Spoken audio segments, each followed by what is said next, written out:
Assalamualaikum warahmatullahi wabarakatuh. Perkenalkan, nama saya Karenina Tridevi, NIM 1221011, Prodi Hukum Ekonomi Syariah. Dosen pengampu Pak Lukman Hakiki Amirullah MH. Di sini saya akan mempresentasikan materi dengan judul hadis ditinjau dari sisi kuantitasnya. 1. Mendefinisikan hadis mutawatir dan ahad. 2. Mengidentifikasi syarat hadis mutawatir dan ahad. Berisi pengertian hadis mutawatir dan ahad. 2. Syarat-syarat hadis mutawatir dan ahad. 3. Pembagian hadis mutawatir dan ahad. Pengertian hadis mutawatir dan hadis ahad.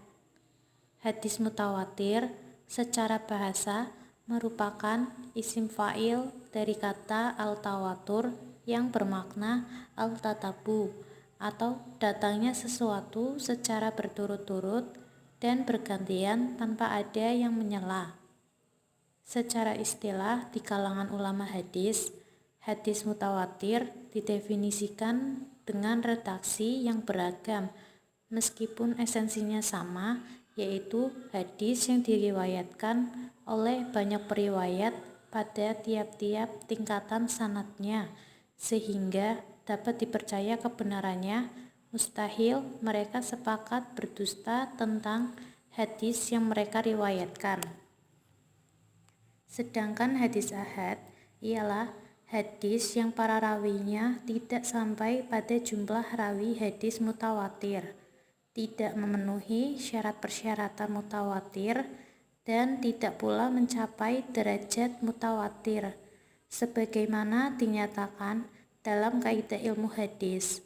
Hadis yang tidak mencapai derajat hadis mutawatir karena hadis ahad ini jelas tidak mencapai derajat mutawatir, maka keterikatan orang Islam terhadap hadis ahad ini tergantung pada kualitas periwayatnya dan kualitas persambungan sanadnya.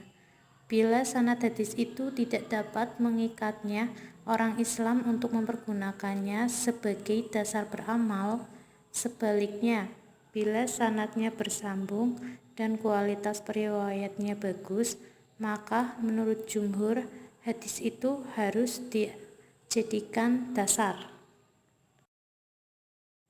Syarat-syarat hadis mutawatir. Para ahli hadis dalam mensyaratkan hadis mutawatir tidak jauh berbeda antara satu dengan yang lain, yaitu 1. Hadis itu diperoleh dari Nabi atas dasar panca indera yang yakin. Maksudnya bahwa perawi dalam memperoleh hadis Nabi haruslah benar-benar dari hasil pendengaran atau penglihatan sendiri. 2. Bilangan perawinya dilihat dari segi banyaknya telah mencapai jumlah yang menurut adat mustahil mereka bersepakat terlebih dahulu untuk berdusta. Adapun tentang jumlah bilangan perawi, para ulama berbeda pendapat. Abu Thaib menetapkan minimal 4 orang dengan alasan mengkiaskan terhadap ketentuan bilangan saksi yang diperlukan dalam suatu perkara, misalnya dalam penuduhan zina. B. Sebagian golongan Syafi'i menetapkan minimal 5 orang dengan alasan mengkiaskan pada jumlah 5 nabi yang bergelar ulul azmi. C. Sebagian ulama ada yang menetapkan minimal 20 orang. Syarat-syarat hadis ahad. Adapun syarat-syarat hadis ahad diantaranya: A. Perawi hadis ahad tidak mencapai jumlah banyak yang meyakinkan bahwa mereka tidak mungkin sepakat bohong, sebagaimana dalam hadis mutawatir. B. Ia hanya diriwayatkan 1, 2, 3, 4, atau 5 yang tidak mencapai mutawatir. Pembagian hadis mutawatir. 1. Hadis mutawatir lafzi. Hadis mutawatir lafzi adalah hadis mutawatir dengan susunan redaksi yang sama persis. Hadis tersebut menurut keterangan Abu Bakar Al-Bazzar diriwayatkan oleh 40 orang sahabat. Bahkan menurut keterangan ulama lain ada 60 orang sahabat Rasul yang meriwayatkan hadis itu dengan redaksi yang sama. 2. Hadis mutawatir maknawi. Hadis mutawatir maknawi adalah hadis yang hanya mutawatir maknanya, lafaznya tidak mutawatir. 3. Hadis mutawatir amali. Mutawatir amali adalah sesuatu yang diketahui dengan mudah bahwa dia termasuk urusan agama dan telah mutawatir antara umat Islam bahwa Nabi Shallallahu Alaihi Wasallam mengerjakannya, menyuruhnya, dan selain dari itu.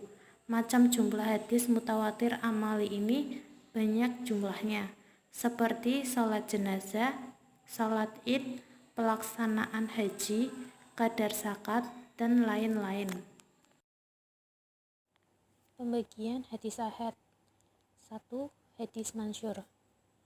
Hadis mansyur menurut bahasa ialah al-intisyar wa az-zuyu, artinya sesuatu yang tersebar dan populer. Sedangkan menurut istilah yaitu hadis yang diriwayatkan 2 orang atau lebih tetapi tidak sampai batasan mutawatir. 2. Hadis aziz. Aziz menurut bahasa berarti mulia, kuat, atau sedikit. Secara istilah, hadis aziz didefinisikan sebagai hadis yang diriwayatkan oleh 2 orang, sekalipun 2 orang ini ditemukan masih dalam satu generasi, kemudian setelah itu ada banyak orang yang sama meriwayatkan. 3. Hadis qorib. Qorib menurut bahasa berarti al-munfarid, artinya menyendiri, atau al-ba'id an aqoribihi, artinya jauh dari kerabatnya. Sedangkan secara terminologis, qorib didefinisikan hadis yang diriwayatkan oleh seorang perawi yang menyendiri dalam meriwayatkannya. Sekian dari saya. Billahi taufik wal hidayah. Wassalamualaikum warahmatullahi wabarakatuh.